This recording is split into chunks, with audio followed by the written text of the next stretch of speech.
Romalılara məktub. 14-cü fəsil. Başqasını mühakimə eləməyin. İmanı zəif olanı qəbul eləyin, amma onun fikirləri ilə mübahisəyə girişməyin.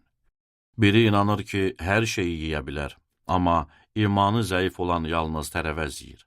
Yiyən yeməyənə xor baxmasın, yeməyən də yiyəni mühakimə eləməsin. Çünki Allah onu qəbul eləyib. Sən kimsən ki, başqasının xidmətçisini mühakimə eləyirsən? O xidmətçini haqlı yaxud haqsız çıxarmaq ixtiyarı ağasına məxsusdur. Xidmətçi haqlı çıxacaq, çünki Rəbb onu haqlı çıxarmağa qadirdir.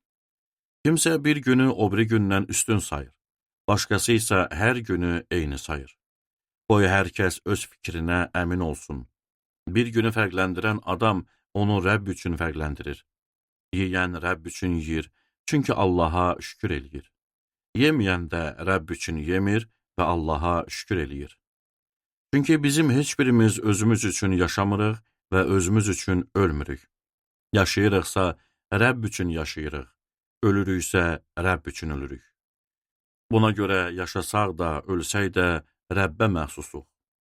Çünki Məsih ona görə ölüb yenə yaşadı ki, həm ölülərin, həm də yaşayanların Rəbbi olsun. Bəs sən nə üçün qardaşını mühakimə eləyirsən? Yaxud nə üçün qardaşına xor baxırsan? Axı biz hamımız Allahın hökm kürsüsünün qarşısında dayanacağıq. Çünki yazılıb, Rəbb deyir, varlığıma and içdim, hər diz önümdə çökəcək, hər dil Allah olduğumu bildirəcək. Beləcə, hər birimiz özü üçün Allaha hesabat verəcək. Buna görə də daha bir-birimizi mühakimə eləməyək. Əksinə, qərarı alın ki, heç bir qardaşın önünə onu büdrədən yaxud pis yola çəkən bir şey qoymayasınız. Rəbb İsa'da olaraq əminəm ki, heç bir şey özlüyündə murdar deyil. Amma nəyisə murdar sayan adam üçün o şey murdardır. Əgər sənin qardaşın yediyin bir şeydən ötürü kədərlənirsə, onda sən məhəbbətə görə həyat sürmürsən. Uğrunda Məsihin öldüyü adamı öz yeməyinə görə həlakə təslim eləmə. İmkan verməyin ki, sizin yaxşı hesab elədiyiniz bir şey pislənsin. Çünki Allahın padşahlığı yemək-içməkdən ibarət deyil. Müqəddəs ruhda salihlik, sülh və sevincdən ibarətdir. Kim beləcə Məsihə qulluq eləyirsə, Allahı razı salır və insanların da rəğbətini qazanır.